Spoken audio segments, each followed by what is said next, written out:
Halo Teknolovers, kasus terjerat narkotika, heboh melanda para komika yang tak pernah disangka ikut terseret namanya masuk penjara. Hal itu membuat komika lainnya jadi khawatir dan turut jadi sorotan publik.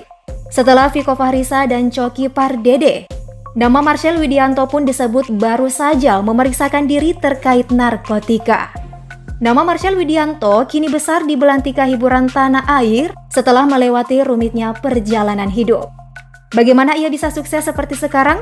Yuk simak kisah hidup dan kekayaan yang dimiliki Marcel Widianto. Namun sebelum lanjut, pastikan kamu telah klik subscribe dan aktifkan bel notifikasi biar gak ketinggalan informasi menarik lainnya dari teknologi populer.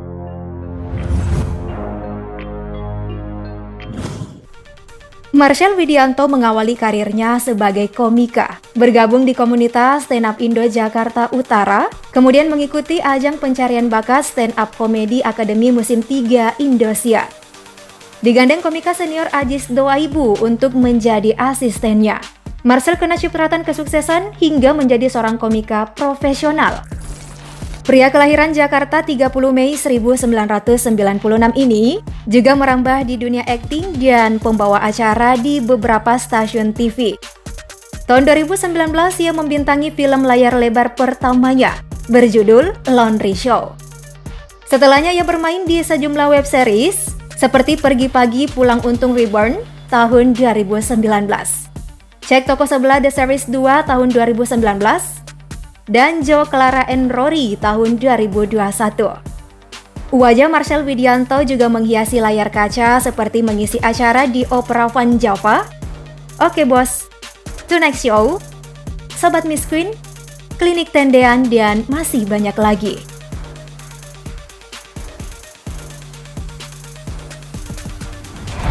Sebagai anak sulung dari 4 bersaudara, ia ingin menjadi contoh bagi adik-adiknya dan terus bekerja keras mengumpulkan pundi-pundi rupiah. Kalau dulu keluarganya serba kesusahan, tinggal di rumah petakan, makan pun harus berbagi satu mie instan bersama ketiga adiknya.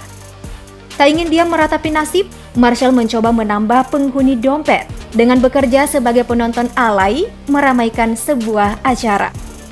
Sebelum mengantongi uang banyak ketika masih sebagai penonton bayaran, Marcel hanya diberi upah 19.000 dari seharusnya 25.000. Nah, 6.000-nya dipotong oleh teman sendiri. Kala itu ia berpikir jika menjadi penonton bayaran, maka ada sedikit jalan terbuka untuk menjadi seorang artis. Namun nyatanya tak segampang itu.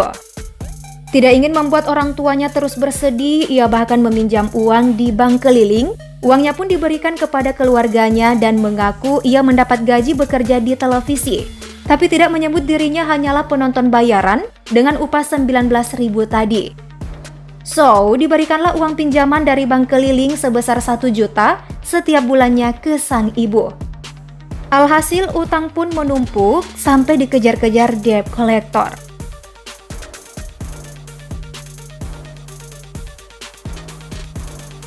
Nah, ada cerita menarik nih Teknolovers, menyertai perjalanan karir Marcel Widianto.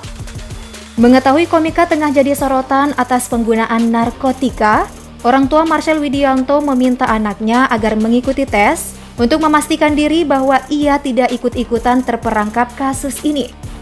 Marcel bahkan diduga menggunakan narkoba, apalagi belum lama ini ia tampil di stand up komedi dengan jokes narkoba. Belum lagi ketika ia tampil di podcast Deddy Corbuzier, Marcel bercerita soal masa lalunya yang pernah bekerja sebagai kurir narkoba. Tinggal dekat peredaran barang narkoba membuatnya malah ikut masuk ke jurang petaka meski tidak menjadi tersangka. Di usianya ke-5 tahun, ia menggeluti pekerjaan kurir narkoba, kemudian dibayar dengan mobil mainan Tamiya. Untungnya Marcel tidak jadi pengguna. Namun, beranjak dewasa, Marcel mengaku cukup trauma dengan perbuatannya di masa lalu.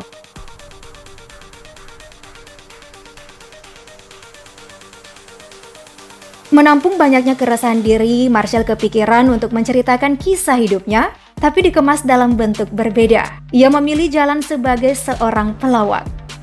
Marcel tidak pernah malu menceritakan masa-masa sulitnya ke khalayak.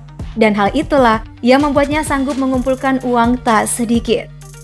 Pria yang diketahui alumni SMK Negeri 48 Jakarta ini bisa mengangkat kondisi perekonomian keluarga. Ia bahkan sudah merenovasi tempat tinggalnya. Ia bersama keluarga tinggal di Tanjung Priok, Jakarta Utara dengan ekonomi di atas kata cukup.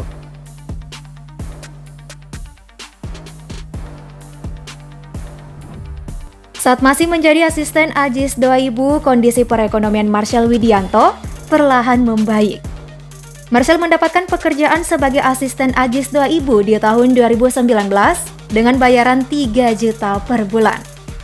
Menemani Ajis Doaibu di lokasi syuting, bakat ngelawak Marcel berhasil membuat para kru terhibur dengan jokesnya. Disinilah, Marcel akhirnya dilirik produser untuk tampil di salah satu acara televisi bersama pelawak Denny Cagur. Nah, kembali ke cipratan kesuksesan dari Denny Cagur, pintu rezeki terbuka lebar kepada Marcel. Tak lagi harus berhutang di bank keliling, kini ia sudah bisa memberi uang kepada sang ibu atas hasil kerjanya di dunia hiburan tanah air. Marcel memiliki tarif tersendiri mengisi sebuah acara. Misalnya untuk off-air, ia menerima bayaran paling besar 28 juta untuk tampil selama 30 menit. Sedangkan untuk on-air TV dari 3 juta hingga 7 juta rupiah. Adapun bayaran sekali stand up di beberapa acara besar berdurasi 15 menit bisa mencapai 30 juta rupiah.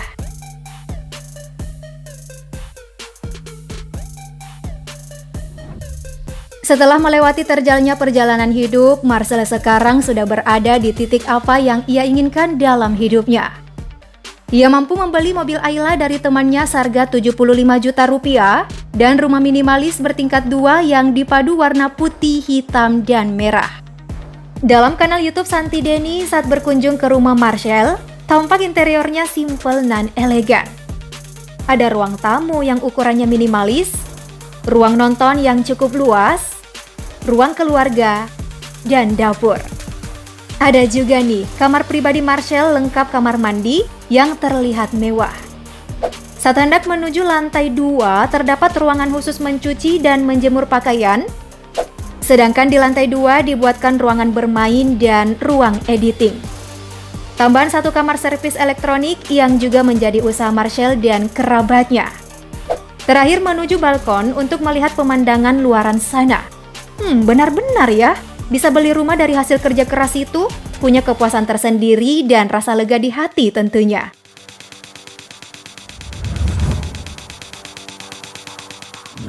Nah, Teknolovers, kesuksesan tak diraih secara instan. Marcel Widianto pun memetik hasil jerih payahnya dan menikmati segala keinginan yang akhirnya terwujud. Bagi kamu yang sedang berjuang memperbaiki nasib jadi lebih baik, semangat dan terus berdoa ya. Nggak ada yang sia-sia kok untuk segala pengalaman. Yuk komen di bawah saat ini kalian sedang berjuang untuk meraih apa nih? Atau ada yang ingin jadi artis? Semoga tercapai. Thank you udah menonton, like dan share juga video ini. Bye-bye!